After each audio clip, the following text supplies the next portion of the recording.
Nagpapautang ka ba ng alak, madam? Magkano ba ang patong mo sa alak kapag pinautang? Hello, hello, hello mga kasari, katindera, katindera. This is Jennifer Mejia, tindera ng bayan. Papautang ka ba ng alak at sigarilyo, madam? Magkano ang patong sa alak pag pinautang? Aray ko po, sakit sa bang. Nagpapautang ba ako ng alak? Dati po, nagpapautang po ako ng alak at sigarilyo. Ay, ang presyo ko po talaga sa alak, add lang ako dyan ng 10% sa alak. Let's say sa gin, no? Yung 350 ml na alak. Ang puhunan po kasi nun is 59.50. Ang bentahan ko po nun is 65 pesos. So, 10% lang yung patong ko dun. At kapag pinautang ko po yun, 20% po yung patong ko sa alak. So, magkaiba po yung presyo ko sa cash at sa utang. Dati po yun, nagpapautang ako. Pero ngayon, hindi na ako nagpapautang ng alak. Ang unang-unang dahilan ko bakit di na po ako nagpapautang. Kasi, nakakalimutan na. Mangungutang sila dito, lasing na. Diba? So, pagka siningil ko na sila, nagkakaroon na sila ng amnesia. Nakakalimutan na nila. Yun. Kaya hindi na po ako nagpapautang ng alak. Lalo na pag lasing. Sabihin nila, hindi sila yung kumuha. Sabihin nila, hindi sa kanila yung kinuha nila. Doon daw yung sa kasamahan nila, kaya yung kasamahan daw nila yung sisingilin ko, hindi daw sila. Hindi daw yung tao na yun na kumuha ng alak. Yan, kaya hindi na ako nagpapautang.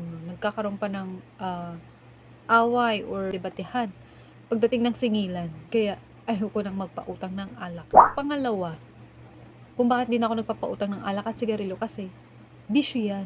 Parang mamamiyasa sila na uminom ng alak, na kahit wala silang pera, isipin nila okay lang kasi nagpapautang naman ako ng alak. Parang pinupush mo rin sila na magbisyo.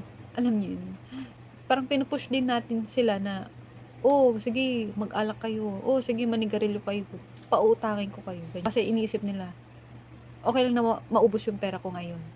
Kasi meron naman ako mauutangan ng alak. Ganun yung magiging thinking nila. Kaya, hindi na ako nagpapautang ng alak. Pangatlong dahilan ko bakit hindi na ako nagpapautang ng alak at sigarilyo. Kasi kapag nakautang na po sila, hindi na sila bibili na cash sa akin. So, sa ibang tindahan sila bibili ng alak. And then, pagdating ng mangungutang, sa akin sila mangungutang. Pero, bibili sila sa kabilang tindahan. 'Di ba? Parang, ang pangit naman pakinggan. Sa kabilang tindahan, hindi rin nagpapautang ng alak. So, ang takbuhan nila dito, sa tindahan ko. Kasi, alam nila na nagpapautang ako ng alak noong time na yon. So, sa kabilang tindahan sila bibili, and then, pag naubos na yung pera nila, dito na sila mangungutang. 'Di ba? So, kaya tinigil ko na pong magpautang ng ikaapat. Yan, paglasing na sila, nangungulit silang mangutang dito ng alak.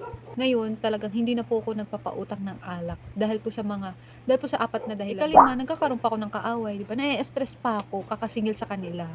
Tsaka, matagal bago nilang bayaran talaga. Yung 20% na patong ko dun, kaya kong kitain ng isang araw, ng 2 araw lang.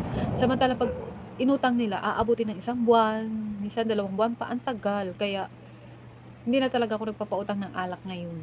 Alak at sigarilyo, hindi na. Yung mga bisyo, hindi na talaga. Hindi na talaga ako nagpapautang dahil doon sa 5 dahilan na yun. Kaya, in-stop ko na po.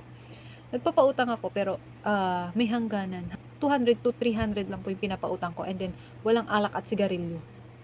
As in, walang alak at sigarilyo. Para hindi rin sila ma-attempt na uminom ng alak. Para hindi rin sila ma-attempt na manigarilyo, diba?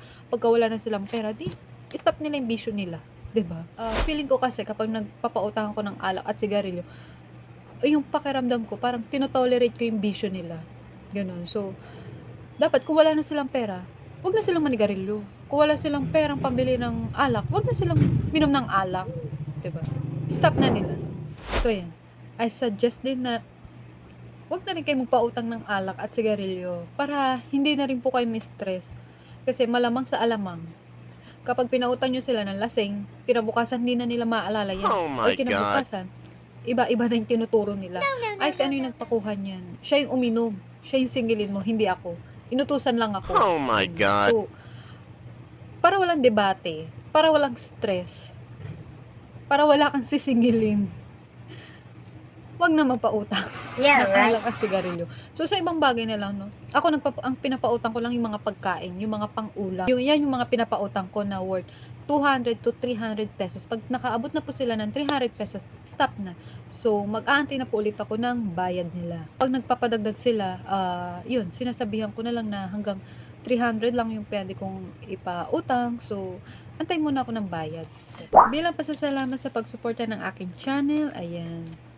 Shoutout po muna tayo. Shoutout po kay Baron B Vlogs, Darlene 11, Aida Talaid, Rizal Cisnero, Mirna Acosta, Gerald Dimatok, Nathaniel Ruth, Probinsyang Tindera Vlog, Miko Bartolome, Miss Bernabe, Evelyn Art Channel. So yeah, shoutout po sa inyo lahat. Thank you po sa pagsuporta ng aking channel. I hope may natutunan po kayo sa aking video. Share nyo na rin po sa inyong mga kakilala para lumago rin yung kanilang sari-sari store.